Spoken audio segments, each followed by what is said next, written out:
Hello, PBNSG. Let's hear it for Paul. Put your hands together. And how about all these hardworking volunteers, like he said, especially Jeremy, Stephanie, and everybody else, everyone that volunteers, thank you. I'm proud to be a volunteer. I'm happy with what they brought into my life in the past year and a half. Like Paul said, my name is Jim Balla, and I'm only half the man that I used to be. Today, I'd like to tell you a story of how I lost 164 pounds in 13 months. I started off, I remember my earliest days with food is my mom and dad, they really didn't have any processed food in the house. It was always dairy. Milk. Don't drink anything. There was nothing, no pop in the house, nothing like that. No iced tea. It was always just milk. I remember my sandwiches going to high school and junior high school being that big Dagwood sandwich with an inch of meat on it and a bunch of cheese and mayonnaise, and all the other kids were jealous. They had one slice of bologna. I wish I was eating their sandwich now. But like I said, I've been overweight my whole life. And about 30 years old, I started having some problems, and high cholesterol, high blood pressure, and now I'm starting to lose my way. It's my first time speaking to a crowd. So now what was I going to say, right? This is my story and it's easy to tell. So I've been on every diet that there is out there, always trying to lose weight, and then I'd always gain it back. And getting sicker and sicker after 30, taking all kind of medications. And I guess the problems all really hit their head in 2009. I'm a painting contractor, and we were on the job, and I was having a hard time climbing a ladder because I was so overweight, and I was having to hire people to help me because I couldn't do my job the way I did it before.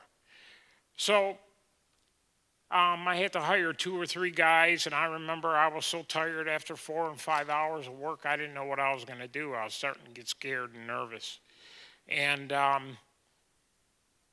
then, I fell down on the job. I was coming down the steps, and I tripped on the steps, and I kind of sat backwards on a wire brush. Didn't really think anything of it. The wire brush poked me a little bit on my butt cheek, and that was it. We went on for the rest of the day, and I never thought about it.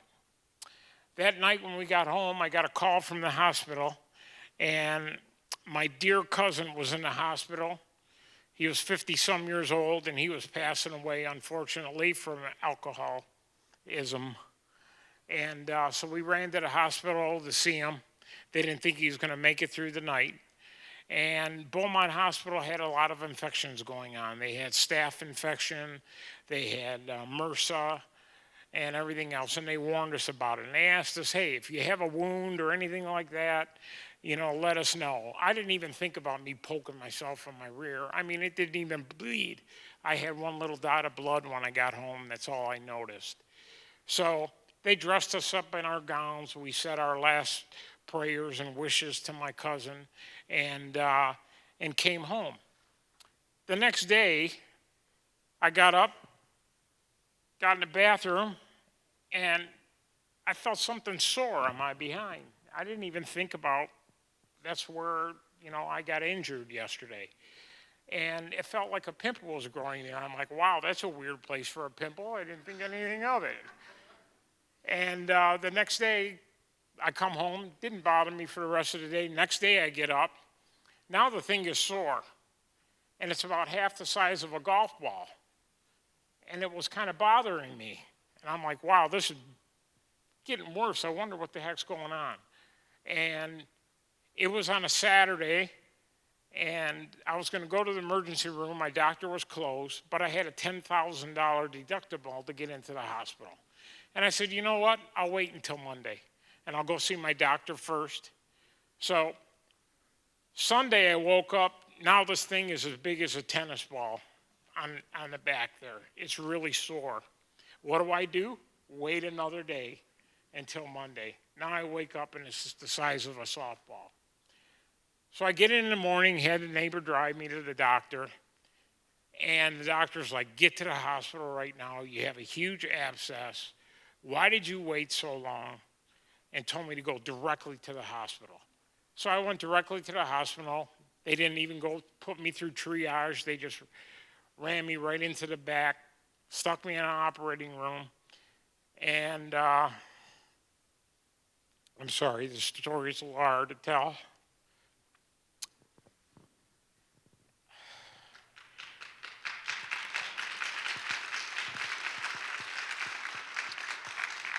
And they warned me and they said that we might have to amputate your leg. And I don't really remember too much after that. They took me into surgery. They did a surgery. And I remember about 23 days later, I had 23 operations. That abscess had worked its way down, and the infection that I caught in the hospital, I guess, got all the way down into my leg and up into my intestines. So after 23, every day they would go in and they would debrief and they cut the leg open and see if I had any more infection going on. Then the next day I would come in and they would see that the infection was still growing. They take a little more. And then the third day they take a little more. So I went through 23 of these operations.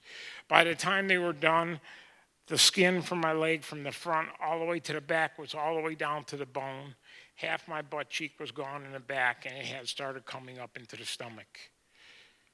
And the 23rd day, when I got out the operating room in the morning, they noticed I kept bleeding, and they couldn't stop the bleeding. And they couldn't stop it. So they took me back in the operating room. They looked around.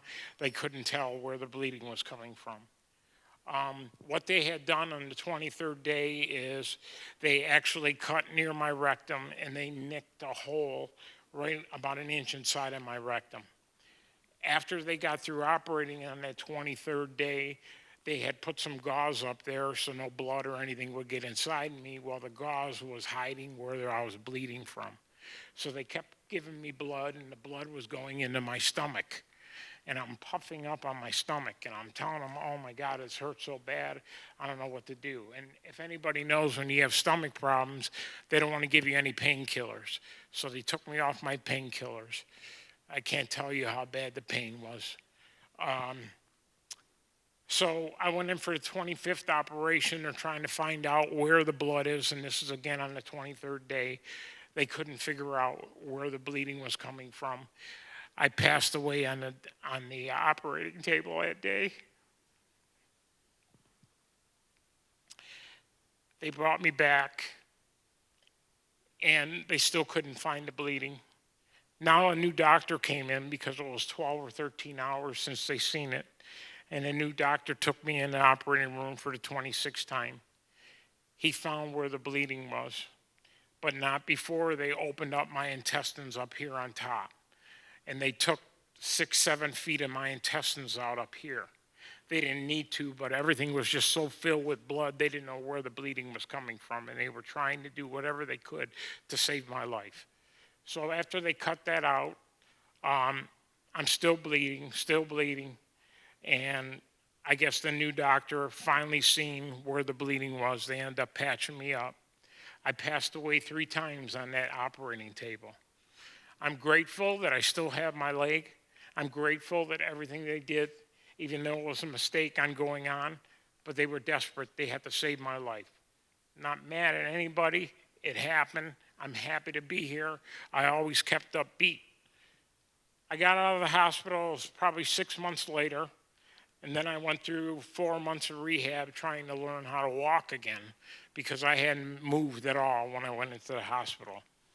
I finally got home 10 or 11 months later, and by this time I had a colostomy bag because of all the work they did on my intestines. I still went to work. I don't wish that on my worst enemy, but they were able to reverse the colostomy bag after 4 or 5 months. I'm happy about that. So now everything is good. So I listened to my doctor. I took all the drugs that he wanted me to, and this is 5 years later now, back to 2017. I'm working, like I said, I can't do my job anymore. I'm 328 pounds now. I just, everything is bad. My leg, since the circulation is bad, was turning black and blue on the bottom. I was afraid I was going to lose my leg. Life was bad. I was depressed. I hired a new guy, and he came into work, a thin guy in his 30s. He's like, I got to change my diet. I got to think of a more nutritious thing to eat. And when he said that, a bell rang. I said, I've got some old cassette tapes in my house from Dr. John McDougall. I'll bring them in tomorrow, and we could listen to them. So the next day, that was November the 22nd, 2015, I brought the tapes in. I started playing them, and then it hit me. It dawned on me, Jim, here's your answer, right there, right in front of you. I went out, threw away lunch, went to Kroger's, got me some fruit, and had fruit, and started 100% that day. Never looked back, haven't cheated once.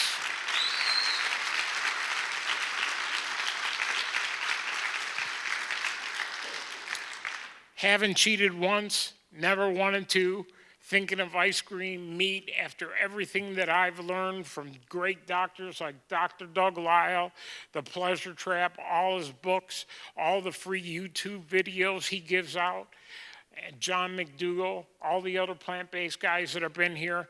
I listened every single day after that day. I got more educated on what I was doing to my body. I felt so proud to eat this way. I started to feel good. 3 days after I started the diet, I had diarrhea 8 to 20 times a day for 5 years since I got out of the hospital. I was afraid to move out of the house. I was afraid to go anywhere. It was embarrassing going to work, having to use the bathroom constantly. 3 days after starting a plant-based diet, the diarrhea went away. I've never had it since. This is 2 years later.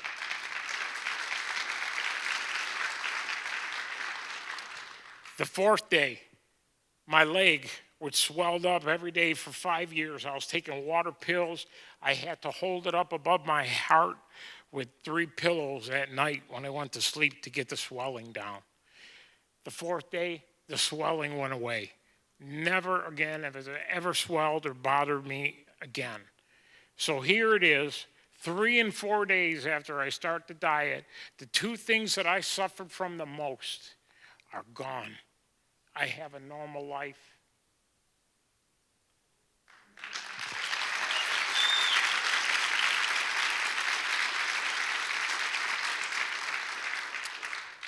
I continue on. On the 10th day, I'm a diabetic. They found out when I was in the hospital 5 years earlier, and I was taking 130 units of insulin. The 10th day I woke up, I checked my sugar. It's down at about 60. And then I ate breakfast. It went up to 90, and I didn't require any insulin after breakfast. I'm like, wow. So I went off to work, and about an hour later, I took my meter with me, and I checked it. It's down at 85. I'm like, how can this be? So I checked it later on. I had my lunch. When I went to start eating lunch, it was down at around 80. I didn't need any insulin that day. 10 days later, from 130 units of insulin pumped into my belly to nothing. Unbelievable.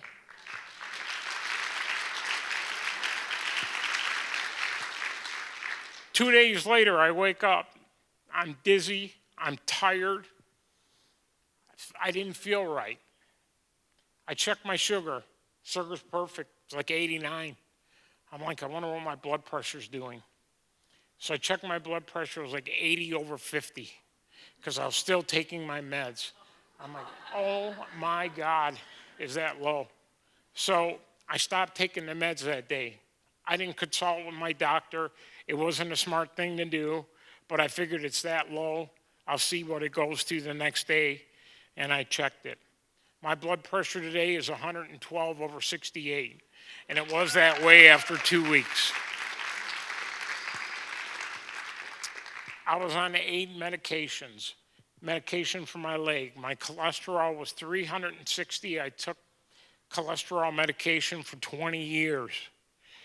I went in for my 3-month checkup after I started the diet. The cholesterol was down to 134 without meds. So I'm off all my meds now, off 8 of the 9 meds that I took. I'm still on thyroid medication, but that's been cut in half. So this has been the easiest thing I could have ever done. It saved my life. I feel fantastic. I walk every day because of the energy that I have. I mean, I implore every one of you, if you haven't started before and you're thinking about doing it, do it like I did, go all the way in. You'll see a change in 10 days. After 10 days, if you don't feel any better, if you're not amazed by how great your health feels, then go back to eating the way you've been. I figured, hey, I'm 50 years old. I've been feasting every day, having a birthday party and dessert and cakes and everything. Hey, I could eat potatoes for 2 weeks. All it took me was 3 days for my body to respond. I'm not saying everybody else is going to respond like that, but it was really simple. So that's my story. Thank you for listening. I'm proud to be a member of PBNSG.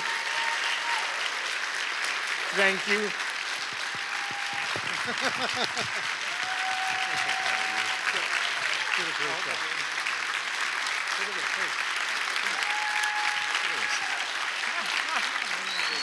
Thank you.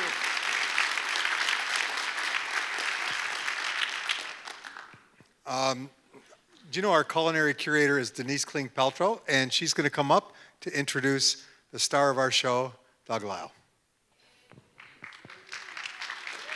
Culinary.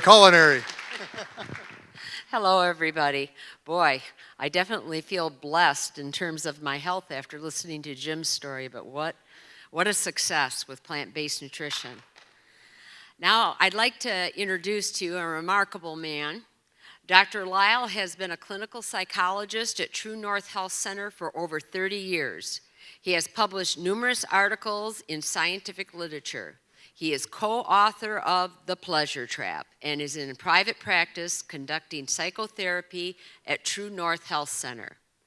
Delightfully candid and warm, Dr. Douglas Lisle is one of psychology's most innovative and curious minds, deeply dedicated to exploring the mysteries of human behavior from fresh, uncharted waters. His research in evolutionary psychology and its impact on health and happiness and the pursuit of pleasure is generating critical acclaim. Dr. Lisle is a graduate of the University of California at San Diego, summa cum laude. He received President's Fellowship and was a DuPont Scholar at the University of Virginia, where he completed his PhD in clinical psychology. He was then appointed lecturer in psychology at Stanford University and was on the staff at the National Center for Post-Traumatic Stress Disorder at the Veterans Affairs Hospital in Palo Alto, California. Dr. Lisle worked as a forensic psychologist for the criminal justice system in Dallas, Texas, and as a consultant for the National Institute of Health and Clinical Trial on Cognitive Therapy for Recurrent Depression at the University of Texas Southwestern Medical Center.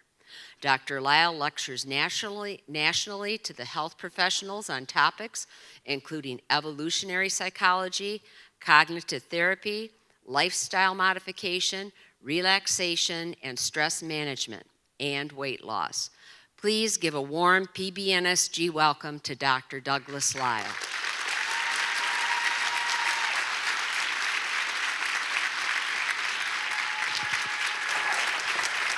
Pleasure. Thank you.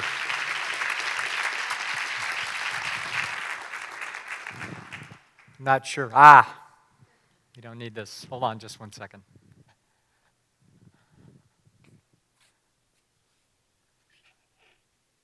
this advance slides? This does? Oh, that's fabulous. Here, take this. I see how it works. Well, thank you very much. It absolutely is a pleasure to be here and to join you. That was an incredible story that Jim told, and I have a very special friend that I'm going to tell that story to when I get back to Santa Rosa.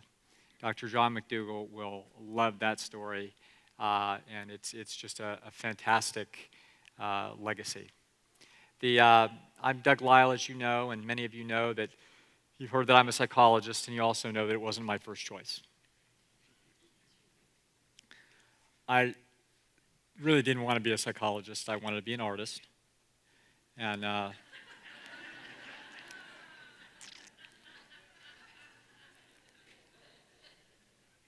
should have been an artist. But my father refused to give me the emotional support, or more importantly, the financial support that my talent so richly deserved.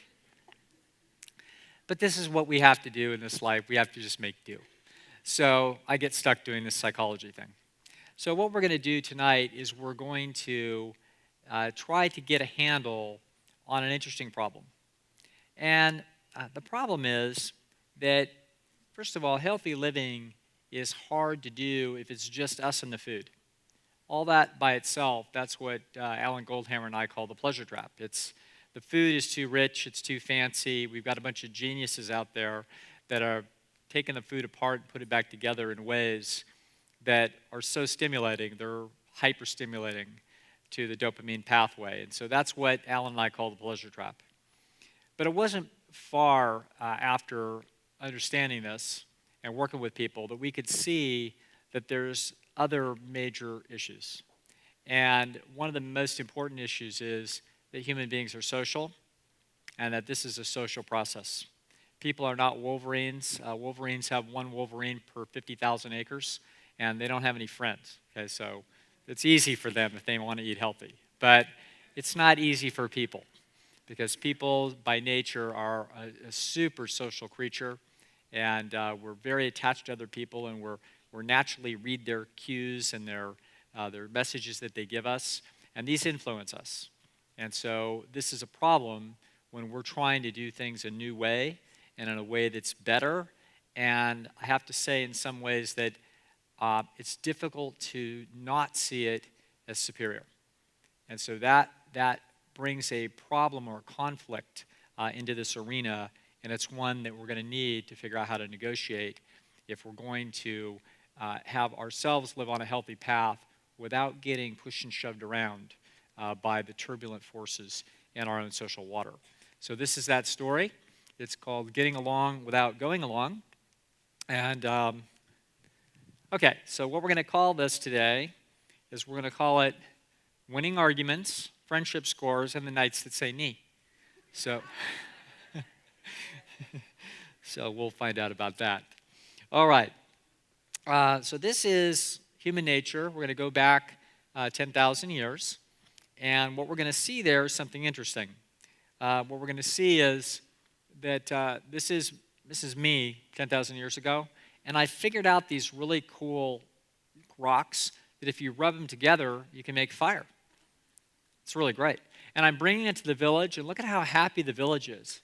They're all happy about this because I'm going to save them so much. This is a life-saving discovery. Now, there is one woman there that has a 1960s hairdo, but other than that, that's a really good picture. Now, here's what then happens as a result of bringing such fantastic information to the group. What happens is that they can't help themselves. They all want to kiss your feet, see? So they all line up like this, and you're saying, listen, it's really okay. I just wanted to do this to share it with the group. But they say, no, we've got to kiss your feet. So it turns out that your feet, at the end of all this, there's a bunch of smooches on your feet, which is really cool when you bring something that important to the village. Now,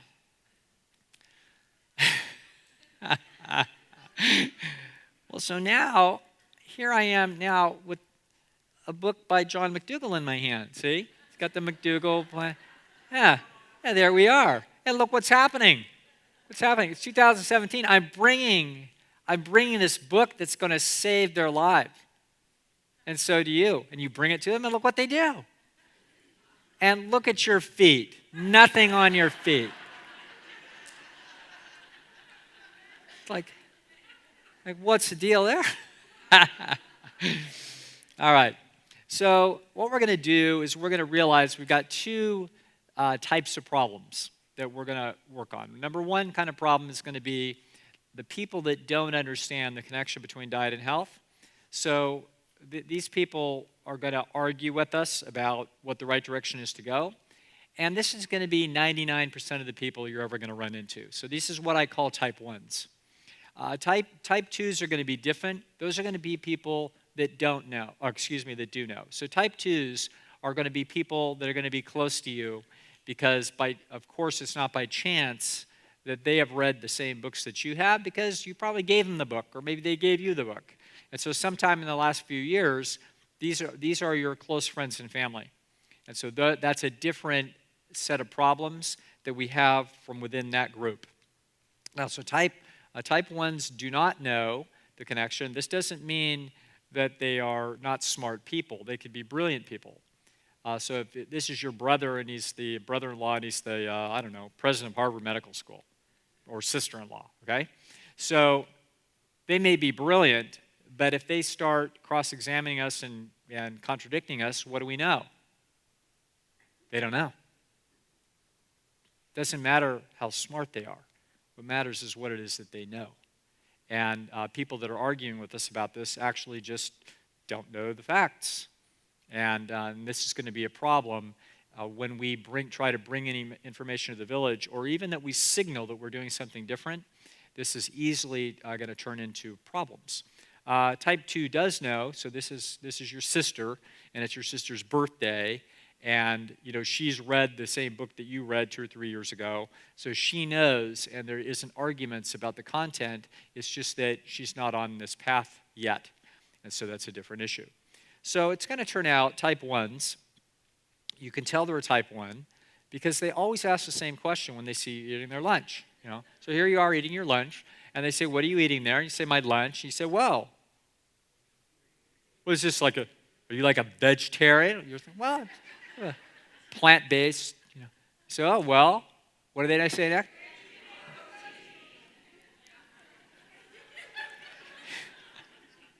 There's a bunch of us that are going to have that on our tombstone. It's like that's what's going to be on there. I know it's coming. Yeah, where do you get your protein from? Now, if you look at these people from just the right angle, it says ignorant right on their forehead. Like that's what it says. So that's what they say. You know that's what is going on. All right. The type 2s say things differently. So the type 2s aren't arguing with you about what to eat. What they're trying to do is a lot of times get you to eat what they're eating. So this is you at your sister's birthday party, and she read the Colin Campbell, or she read Caldwell, or she read Rip, or she read John, and so she's read the same thing you've read, and so she knows, but she's not doing it, and she feels kind of embarrassed about it, and she's just going to kind of brave it out, and she's going to come right at you with the cheese blintzes and say, "Well, I made these just for you. I know you like them." All right? It's like, come on, just eat one so that we're all even here. That's what's happening. And so that's another problem. That's another problem that we're going to have to figure out how to deal with. Now, this is what happens when we argue with people. This is what happens when you argue with people about health. So if you rarely win an argument about health, then you have high friendship scores. But as you start winning, your friendship scores go down. And what's incredible is when you always win, the scientists tell us here that your friendship score actually goes below 0, which was previously thought to be impossible. All right. So we got to be careful. So we're going to try to frame this in a way to help us understand the following. And that's that this is actually about a fundamental currency that guides human nature, which is what we're going to call esteem. Esteem is also, if we were talking to pure biologists, we would use the term status, because they would say, well, that dog is alpha status and that dog's beta status, and they would think in terms of a hierarchy that goes from high to low here. Human beings don't quite have something like that. They have something similar, but we would call it esteem, and it's more of a swirling cauldron of credits about who's doing more for the village. And unlike animal dominance hierarchies are more about who's the biggest dog that's just going to push the other dogs away from the food, and then who gets second and who gets third. And you'll see that in chickens, and all kinds of animals have pecking orders of types. Humans don't actually have something quite like that. It's similar, but it actually is based on something strange, which is, what can you do for the village? It's a very unusual way of going about things. The extraordinary cooperative instincts that guide this process of what can I do for the village are a key part of a human being's great success. Rather than battling each other to just be top dog, they're actually trying to figure out what it is that they can do. And so we're going to be learning about this esteem process as we go on, because it's central to what's disturbing people when we start doing a better job than them in an important domain like health. All right, in order to understand a little bit more about esteem processes, we have to go back in history. Everybody knows who this is, of course.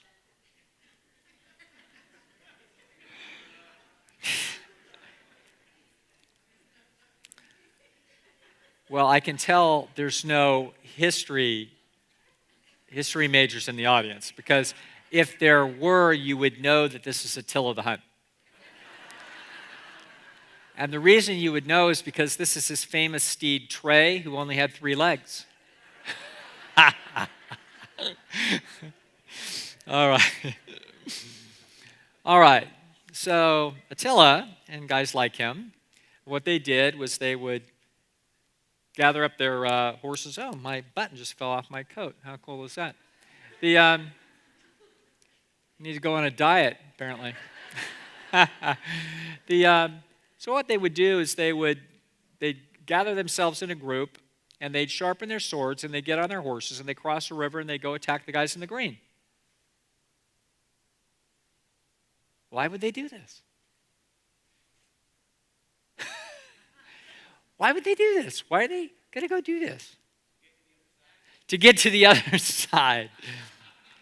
If we were talking to a historian, what would some history, some really smart guy with a beard and glasses that had studied human history, why would they say Attila would do this? Power. That's talking exactly like historians talk. Resources, land, all true. Okay, everybody's talking accurately, except that we're going to put the eyes of biology on this. We're going to talk like a biologist. And resources is correct, but there's a specific resource that is ultimately the driving factor. Women. Yes. There it is, right there.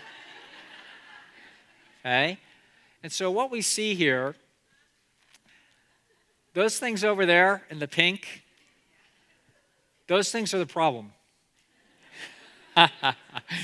What's going on is they are holding those things up there, those eggs, and those eggs are really expensive. They are biologically just about everything that's needed to create a new life. And they are huge compared to those other little things, squiggly things there. And those things, for a human female, only one comes down a month down the chute for about half of its lifespan. So these are really valuable. In fact, they're the most valuable thing on earth right now. If you were to put a pound of them in a jar, 1 pound would cost more than the net worth of Michigan.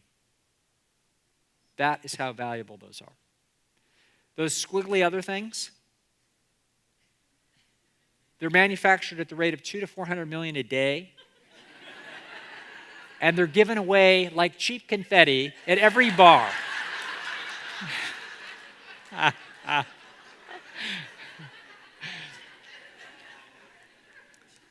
Yes, that's how that works.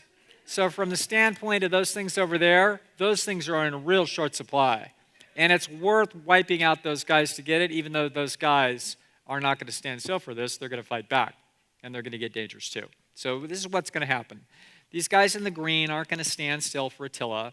What they're going to do is they're going to organize themselves in a dominance hierarchy, and they're going to start when they're about 2 years old. So anybody here that's ever had maybe 2 sons, they're going to see that those couple of sons are going to be wrestling, and they're going to be competing, and they're going to be doing all kinds of competitions all the way through.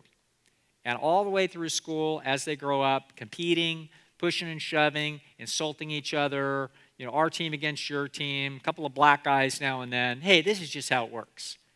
And out there in the future someday at their high school, one of those kids is going to be the starting varsity quarterback. That's the guy. Okay? Yeah, there's other sports, have a lot of talent in those other sports, but there's nothing like that sport. Because that sport is, we are taking their village. That's what that sport is. Basketball is nice. It's like, wow, aren't we coordinated and we can jump? That's nice. Football, we are taking their territory, or they're taking our territory, and it's all out. And we got one guy that's figuring out where we're throwing the spears, and he better throw them really well, and that's our quarterback. And so this is how it is that this process works. So it's going to turn out that these guys, in order to do their very best for the village, what they need to do is that they need to compete with each other to try to rise as high as they can in the hierarchy. And so if they're lazy and they say, well, I don't really care where I stand in the hierarchy. Maybe I could be number 1 in the hierarchy, but I'll just take number 7 slot. They're not designed that way. They're actually designed to push as hard as they can until they get stopped. Because if they all push until they get stopped, then the village winds up seeing who can do what, and then it puts people in the proper slot so that when trouble happens, they have the very best defensive possibility for defending the most important things, which are their lives and their families. And that's how that works. So it turns out that people are sensitive about these hierarchies. They need to feel like they're right. And in fact, inside the minds of these creatures, they usually feel like they ought to be a little higher in the hierarchy, and the guy that's below them that's pushing for their spot is uppity and needs to be pushed back. So it's going to turn out that as cooperative as people are, which they are remarkably cooperative, they also have a little sensitivity to this hierarchical process. And so it's going to turn out that they've got a chip in their head that is looking to see if anybody's trying to get more esteem than they deserve. And this is what I'm going to call an esteem sensor or an esteem meter. So we're going to look at this here, and just notice what this guy's wearing on his head. He's one of the knights that say knee. So let me tell you about the knights that say knee. So some of you know, but some of you don't. So let me tell you what the knights that say knee is. So I have a friend of mine that's a film buff, and he said, well, have you ever seen Monty Python and blah, blah? I'm like, no. He said, oh, you got to see it. Okay, so a couple of years ago, he finally makes me watch, the Holy Grail, I think. Monty Python and the Holy Grail. And it's just kind of a silly movie, and these guys are loping around on phony little horses on a stick. I mean, it's just goofy, all right? But in it, it's King Arthur looking for the Holy Grail. And he has to go into these woods. And he goes into the woods, and in the woods are guys on real horses. And they are the knights that say knee. And he needs to pass through their forest. And he says, well, can I pass through your forest? And they say, knee, knee, yeah.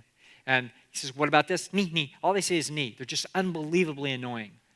And I'm staring at the screen, and I'm like, oh my God. That's what happens when I say, well, actually where I get my protein from is like from beans and rice. Nee, nee, nee, nee, nee.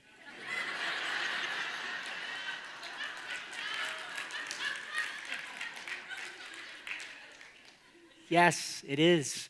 I've read it in a book. I've read it in 7 books, and my friends are doctors, and I swear that there's all the amino acids necessary. And John McDougall, nee, nee, nee, nee, nee, nee.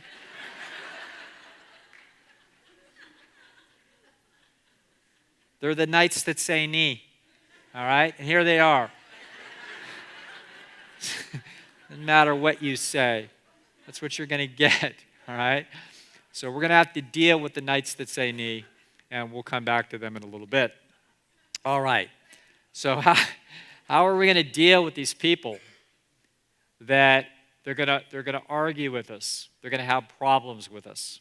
And the reason is that they're sensitive, because when they see you doing something different, they can feel the esteem process be that you are somehow doing something fancier that requires more intelligence and conscientiousness and knowledge. And they feel you rising in hierarchy, and they're going to be upset about this, and they're designed to defend themselves. And so they actually know what to do, because they aren't defenseless about this process. And so they will say, hey, what are you doing? Veggie? No good. Like, no, it's good. No, it's not good.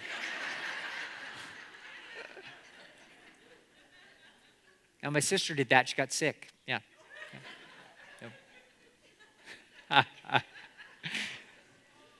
That's what it's going to be. So we're going to have to figure out a way around this, or else we're just going to be getting brain damage, banging our head against people's foreheads. It's like real unpleasant. So there's a set of techniques that I've developed over the years for this, and this is the technique that we deal with for people who don't know. And we know that they don't know because they cross-examine us and argue with us. So when they're cross-examining and arguing, we know they don't know.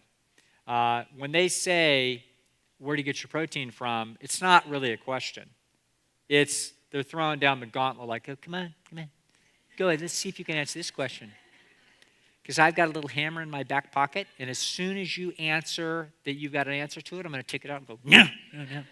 Not a complete protein. No, that's not what they say. Dr. Schmo on TV says no, okay? That's what they're going to say.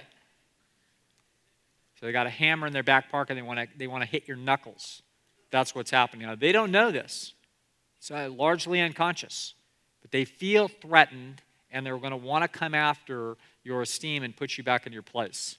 And so there's going to be a technique that we're going to deal for these people, the type 1s.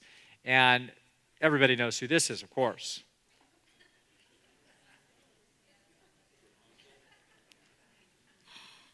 It's the Pope.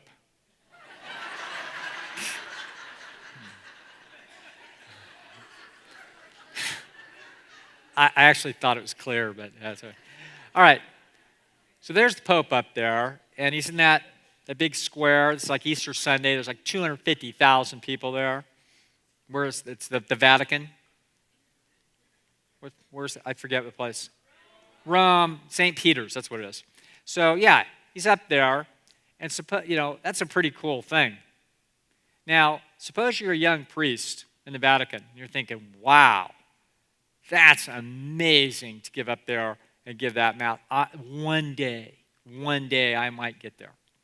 So you're hustling around, and you get up early, and you stay up late, and you work really hard, and you volunteer for committees, and they see how hard you're working, and they say, wow, that one's a really dedicated scholar. There's going to be this special group coming in a couple months, and we're going to assign this 20-minute presentation on this great ethical question.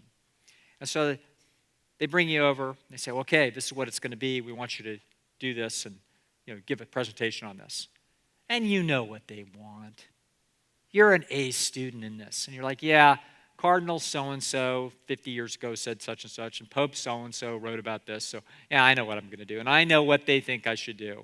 And I know what I should do, but I'm not. I'm not going to do it that way.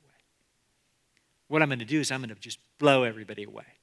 So what I'm going to do is I got a friend of mine that's like a scholar at the University of Rome, and I'm going to go over there, and we're going to dig down in the library, and we're going to find an ancient text from a Buddhist philosopher writing 3,000 years ago named Sun Tzu.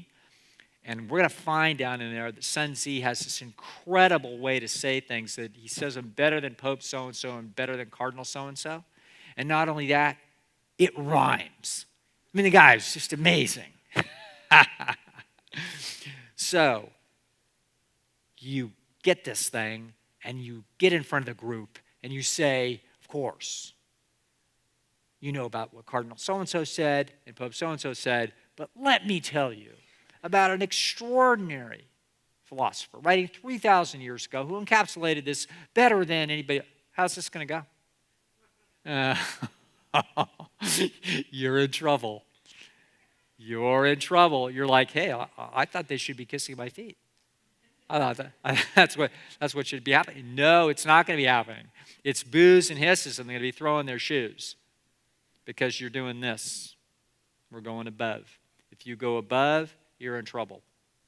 Okay? They get uncomfortable. They get defensive. It gets to be a problem.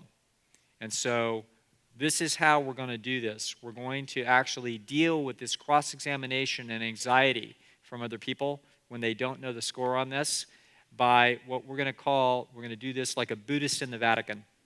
We're going to be so smooth. And here's how we're going to go. Now, I recognize that we are in the house of a fanatic. There are guys like this that say, I don't care what happens, I'm going to be in your face, and I'm going to tell you the story, I'm going to save your life. John McDougall is one of these guys. Caldwell Esselstyn is one of these guys. Joel Furman is definitely one of these guys. There are Wolverines out there that are doing a great job terrorizing the world with this message. John doesn't care how uncomfortable anybody gets, and Joel likes it when people get uncomfortable. That's fine. And so there's people that can do this, and they're born to do it, but quite frankly, I'm not one of them. So when I get into things, if it starts to get contentious with me and somebody else about this, I get irritated, I get a little short, it feels unpleasant to me. In other words, I start out friendly, like, oh, you really want to know? Well, let me tell you. And then I get the Knights at St. Ian, I'm like, well, now wait a second. You ask me a question, I'm going to tell you, and then they get worse, and then now we got a problem. Okay? And then what happens is nobody leaves happy, and I go home the next 3 nights, and I'm thinking about, well, I could have said this, and I could have said that. He said this, and I missed that one. Oh, God, I could have hit him right there. That's like you do that for a few years, and you realize, wait a minute, maybe there's a better way to live. All right, so this is what I do. I call it the seam strategy. So you use the word seems, and the word seems indicates a tentative attitude, an incomplete, not a full confidence, a notion that this is something new and interesting and worthwhile of looking into, and I'm exploring it, but I don't have all the answers, and I'm not doing this. And so when people ask, what are you doing there? Well, I'm eating my lunch. Oh, well, looks like there's no animal food. What, did you like a veggie? I'm like, well, I'm doing some plant-based things. Oh, why is that? Well, I sort of read this book, or actually only read half of it. I thought I'd try it out. It seems to be working for me right now. Well, if we say it seems to be working for me right now, then we're saying it seems to be working, but we're not sure. For me, I'm not saying it's true for humanity. Right now doesn't mean that I think it's going to be working indefinitely in the future. It's a very tentative statement, and it sends a text message to their unconscious that says, I'm not trying to do this. Okay? That's the big message of a statement like that, is I'm not trying to do this. The statement on your plate is saying that this is exactly what I'm trying to do. You see? It's a public statement of thought, self-discipline, conscientiousness, intelligence, and superiority. That is, in fact, what that is. You're waving a flag, you see? You don't even have to be trying to. You just are. And so when the comments come, believe me, they're not coming peacefully. They're coming threatened, and they're coming with their little hammer in their back pocket, and they want to hear the V word, and when they hear it, they're going to like, no, I heard it's not a complete protein. Okay? So we say, well, I'm just trying this out. It seems to be working for me right now. And incidentally, I don't say I read the book. I said I read the book. I only read half of it. Why? Because just that fast in their minds they're thinking, well, if there's something to this and I read the book, then I'm always the guy that read the book after that guy read the book after he told me. So I'm trotting along behind him in the village for the rest of my life. No way. Okay? Whereas if he only read half the book, then if I get the book and I read the whole thing, then I read the book before he read the book. So just that quickly, they're a little more open. Okay? Just a subtle little thing. So, it seems to be working for me right now. See what happens. And that's where we start. And then they push you. Okay. Well, what about that protein thing? And you're thinking, come on. Just come on right in. Go ahead and ask me that protein question. Just go right ahead. Oh, you think that's the big protein question? Okay. Because it turns out they got that little thing, that little protein hammer in their back pocket, and you've got a sledgehammer behind you. And your sledgehammer, it's a nice sledgehammer, but it's a sledgehammer. And they say, yeah, well, what about the protein? And you say, well, my doctor looked into the whole thing, and he or she says seems to make some sense, and looked at my protein, it's fine. Yeah, my doctor. That's that guy that took chemistry, and you didn't take chemistry. Okay? Yeah, that's the guy that not only took chemistry, but got A's in chemistry. Yeah, that freakazoid. Yeah, that guy that did all that stuff and went to all that school and had A's and A's and A's, just one of these nutcases, that guy. That guy checked into this, so I'm really not worried about your little worries about the protein because my guy says my protein is fine. See? That's what we say. My doctor says it's fine. My doctor says, he or she will just have to check my protein once a year. You see, we inform the fool. They don't have any idea what they're doing. They just have a little ace up their sleeve, anything with a V on its forehead, they're going to slam it over the head with the protein question. So we are going to say, oh no, guess what? You didn't know something. The protein issue, the doctor says it's fine, checked it out, it's fine, and by the way, it's one of those things you check once a year. It's not one of those things that you're going to make me anxious about. That if I haven't killed a chicken or a fish recently, and I haven't choked one down in the last 3 weeks, I'm going to be dying of some protein deficiency here on the streets of Detroit. No. Now, that isn't how it works. It's a once-a-year kind of thing that they check, so I don't have any anxiety about it, you fool. So we can just put the protein thing to rest. See? Nice and soft, nice and gentle. It's like, oh. But you also didn't hit them in the face with it. We did it nice and smooth, so it's going to turn out that a lot of times by this point, they're not really that hostile. They're actually thinking, this person's not trying to get above me in the hierarchy, all unconsciously. They're just feeling like, And they might say something like, let me think about that. Seems to be working for you. The doctor says it's okay. I don't think I could do that. And it comes out of their mouth. Like, I don't think I could do that. And what do we say? We say, well, it's probably not right for everybody. That's what you say. So you don't say, hey, look, this is how you ought to do things. What you say is, I'm just doing my lunch here. Okay? Well, what do you got there? Nothing. Where do you get the protein? My protein, I think it's fine. Well, I don't think I can do it. Well, that's okay. It's okay. You don't have to do it. Just go ahead and hide from him. Okay? Get them all curious. They're like, well, what's the deal? Yeah. That's what I do. My friend Alan Goldhammer, he's about as friendly as Joel Furman. He's about as friendly as John McDougall. Colin is a sweetheart. Oh, my God. Colin and Essie are unbelievably sweet. Those three guys, killers. They're all killers. So Alan, if anybody ever says, well, I don't think I could do that, Alan will just look him up and down and say, yeah, I don't think you could.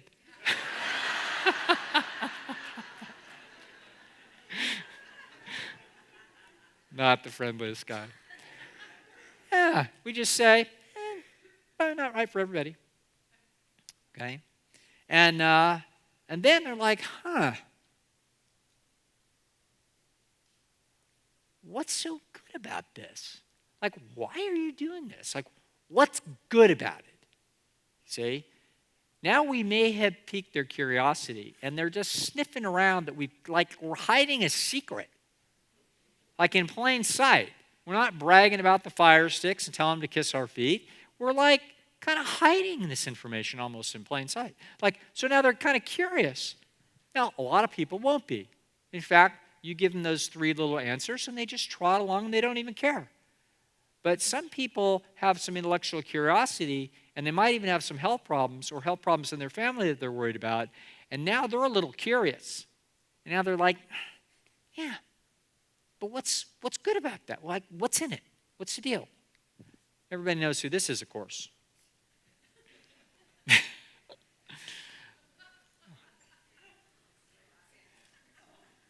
You're going to find out I'm not as nice as I look.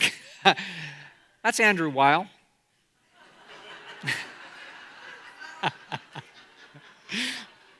All right. I really hope I don't meet him one day. Andrew Weil is a very smart guy, by the way. This is a Harvard-educated medical doctor.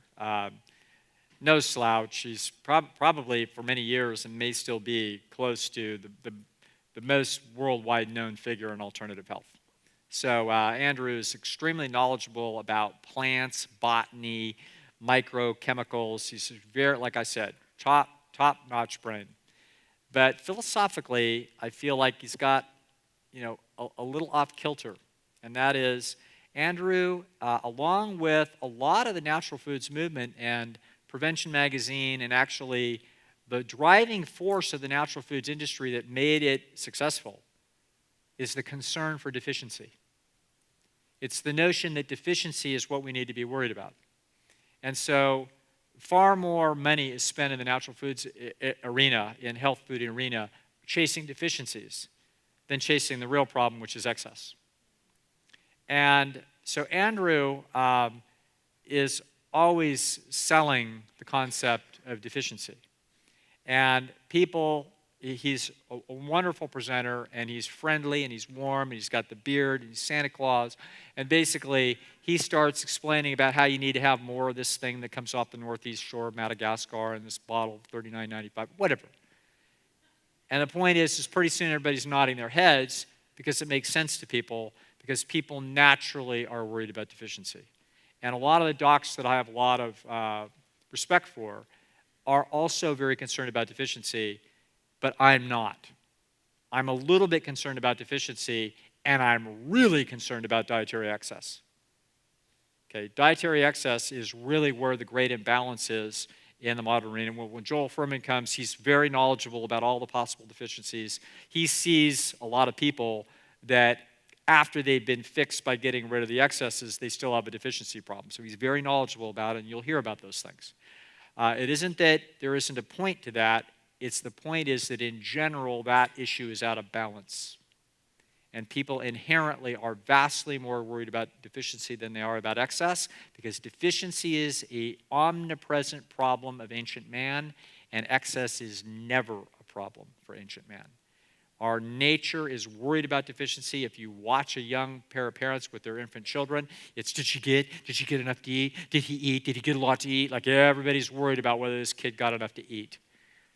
That is a Stone Age fear. Nobody worries about excess. It's not in anybody's consciousness. And yet excess is overwhelmingly the reason for almost every death that occurred in Detroit today. That is the reason, okay? So this is what I call the Andrew Weil. They ask us what's so good about what we're eating. We don't tell them, like a McDougall would say, well, what you got to do is you got to get rid of all the meat, fish, fowl, eggs, dairy products. It's like you do that and they just flip out. What, are you going to starve us to death? That's why they don't give them the microphone on TV, because nobody wants to hear that message.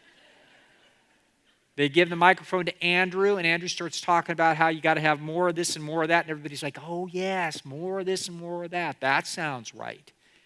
And so that's how we talk. I start talking, I just channel my inner Andrew Weil, okay? What's so good about this? Well, there's a lot of vitamins and minerals in natural food and all the different fruits and vegetables, all those different colors are like different antioxidants that are really good to help you. So I'm just getting more of those. More. Getting more. Okay? And you know what they'll say? They'll say, like, wow, that sounds reasonable. Maybe I ought to get more. It's like, yeah, well, maybe you should. Okay? That's how I talk to people. I don't talk to them about getting rid of things that are killing them. I talk about putting more things in there that are good for them. And I stay out of the other problem because that other problem is a minefield of argument. All right? Now, so that's type 1. So type 2 is going to be different because type 2 are going to be people that we don't use the esteem strategy with because they already know the facts. So this is your sister and it's her birthday party and you're going over there and it's going to be a little stressful because you're trying to stay on a healthy track and she's not, even though she knows the deal. She's just not going to do it. And so there's going to be a little discomfort in this process. And once again, we're going to look at what that discomfort is. And that's about esteem process. So what's going to happen is that there's me, and here's these 5 guys in the village, in my little Stone Age village, and they think that guy there thinks that I'm about the 3rd most valuable, and that guy thinks I'm about the 3rd most valuable. So does he, and that guy's really smart there. And then the jerk up in the top there, yeah, we know about him.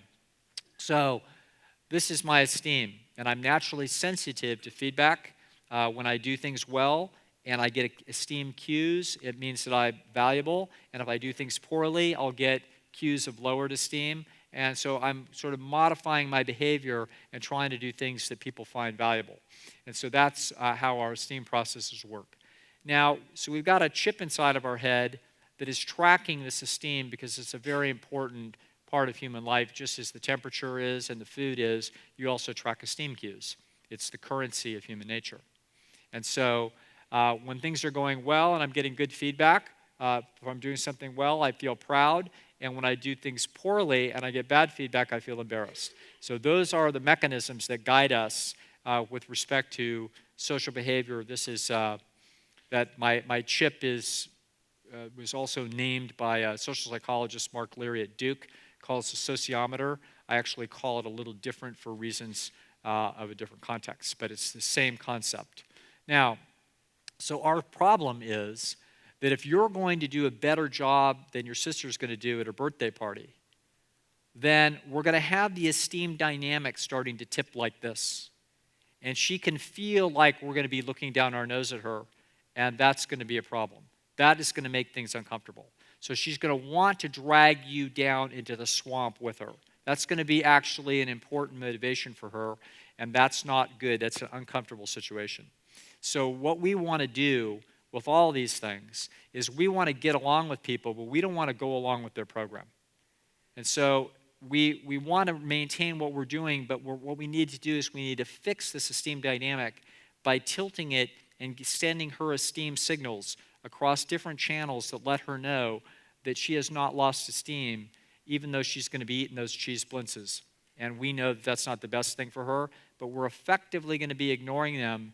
But we have to do more than not say anything. We actually have to signal esteem to her in ways that she can hear how valuable she is. So that's what we're going to do. We're going to say, basically, I'm not really paying that close of attention to this dietary thing, and you are cool anyway, is what we're going to do.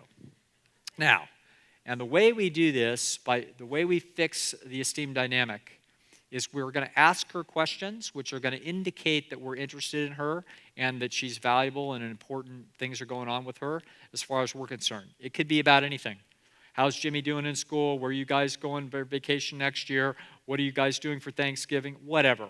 We're asking questions and we're indicating, where did you get that new sweater? That looks nice, etc. We give compliments, we ask questions. And as we do those two things, that is signaling esteem and letting them know that we don't have a tip in the dynamic, that we're straightening it out. Now, if they ask, would you like one of these? The first thing you can always say is, not now, maybe later. Just punt. Second time around, punt again. Do it twice. You may not have to do it a third time. If she's chasing you around with this stuff, and she's pushing on it and says she made it just for you, and you have to say no, Here's how we don't do it. We don't say, no, I don't eat such things. I live on a higher yogic plane. We don't do it that way. What we do is we meet him eyeball to eyeball and we say, that looks delicious. i.e., I'm not fancier than you. That looks delicious. That looks great. You know, I made myself a promise I was going to stay real clean for the rest of the month, but no thanks, but they look great. That way we're not signaling that we're on a higher plane and we never do anything naughty. We're just signaling we're going to pass right now. But we're trying to do it as smooth as we can if we can't get out of it any other way. So we take less shine on ourselves, and in this way, by asking questions, giving compliments, and ducking around these other issues, we try to have the esteem dynamics between us and other people in a place that is as comfortable as we can make it. This all came together for me a few years ago when I went down to Thanksgiving dinner at my sister and my brother-in-law's house. And so it turns out that my sister's older than I am, and then my brother-in-law's older than she is by quite a bit, so he's quite a bit senior to me. And his name also turns out he's a big guy. So he was, back in the 19th century, he played college football. He's one of these really big guys. And we know what happens to big guys when they turn 60, 65 years old. So if you're a curvy girl at 20, you're going to struggle with your weight more than anybody else because that's those genes. And if you're a big, strong guy when you're 20, you're going to have a harder time with regulating your weight when you're 65. And so big D, it's not all in the chest anymore. Sometimes it's down here, all right? And so he's Big D, and his name, of course, starts with D, just a figures. And so he's known as Big D, and I'm known as Little D. Well, this is just great. And it turns out that he's a very successful, obnoxious, difficult attorney. He's a real pain. So going down there is just a joy of my existence. So I drive down from the Bay Area down to L.A., and there they are, beautiful home and beautiful Thanksgiving dinner with nothing for me to eat. Okay, all beautiful. There's some green alfalfa sprouts. It's almost like green air. I'm like, oh, I'm so glad I come 500 miles to eat green air for Thanksgiving. And so there we sit, and here's Big D. And Big D's in trouble. Big D knows the score. Now, he'd been up to TrueNorth years before, had his health improve a great deal, went home, but we know what happens in life. And so there he is, massive plate, big bottle of ouzo, and he's telling his stories. He's drinking this Greek liqueur that smells like licorice, so my alfalfa sprouts smell like licorice when I'm trying to eat my Thanksgiving dinner. And I know we got a problem in the room because we got Master of the Universe over there, and then what do we got? Skinny, weak, pathetic, pencil neck, psychologist, vegetarian, brother-in-law. Practically a florist.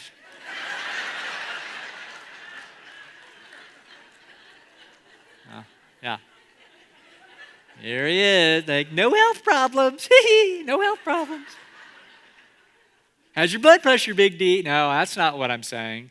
I'm asking him a bunch of questions like, well, I'm throwing this guy status peanuts like he's a gorilla. Like, tell us that story about the time in that big game where you hit the guy so hard you had to cart him off the field. I want to hear that again for the 26th time.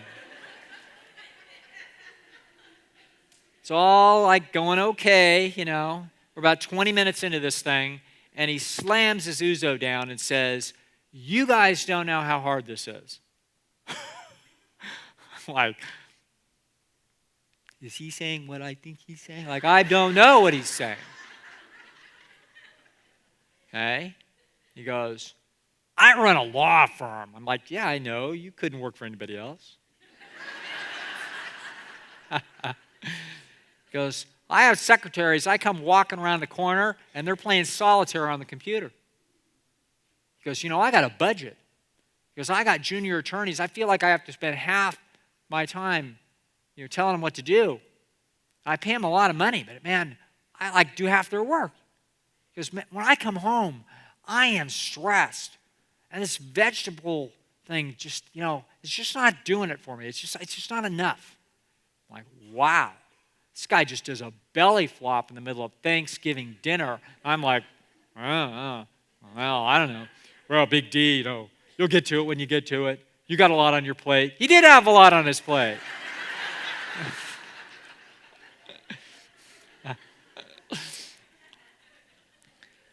So we get through this thing. And then, of course, at the end of Thanksgiving dinner, you have to go watch the Dallas Cowboys. Like, that's what you do. So, he's a football guy. So you're in there, and he's like, okay, Doug, when they get it into the paint with the paint where it says Cowboys, that's called a touchdown. It's like, thank you. I'm so glad to know. What did I ever do before? All right. So you get through the Cowboys game, and you're like, all right. You're thinking, you just drove down here on Thanksgiving Day. You fought the traffic. Surely you're going to get a good night's sleep. Shouldn't be a problem, right? Oh, yeah. Type A household. Forget about it. 6 a.m. the next morning, the guy's banging on the bedroom door. I'm like, what? He goes, Doug, get up. I'm like, yeah, what? Yeah, what? He goes, you tell Goldhammer, it's Alan Goldhammer, my buddy at TrueNorth. You tell Goldhammer I'm coming up there. Okay, Big D. He goes, and you tell him I don't want some noisy, lousy room like I had last time. It's like that was 9 years ago in a different facility, but that's okay, Okay, Big D, I'll tell him. He goes, yeah, you tell him. So, okay. I thought, well, God, that went pretty well. That Thanksgiving went pretty well. For a Big D Thanksgiving, I was like, all right. So I thought, I'll be looking for him. A couple years goes by, he doesn't come. Life gets busy. You guys know how it is.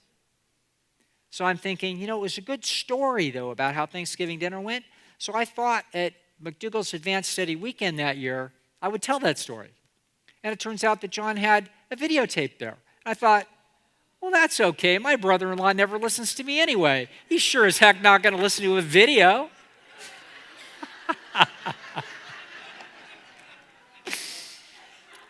So we shoot the video, and John says, hey, that's a really good video. I think we need to make a DVD out of it. I said, sure. So I forgot about it.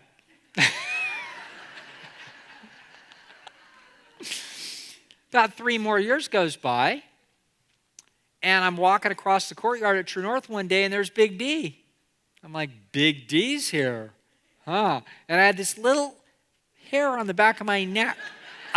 I couldn't quite place why it was, but I wasn't very happy to see him. I come across the courtyard and say hi. Okay? So at TrueNorth, it turns out that they have living rooms because it's a converted apartment building, and so you can see into people's living rooms if you're really determined to peek.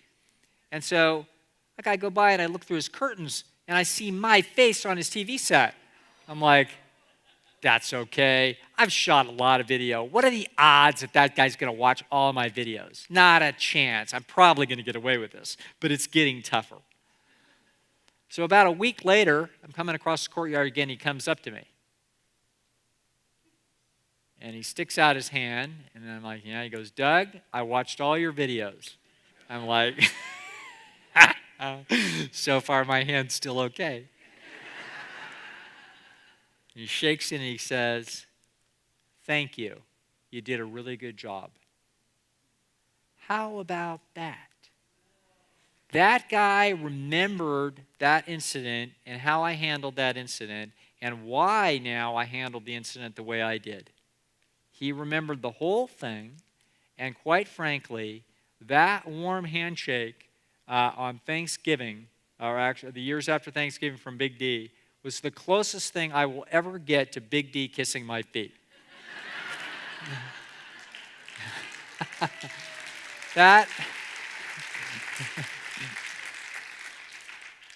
And the story of this is the following.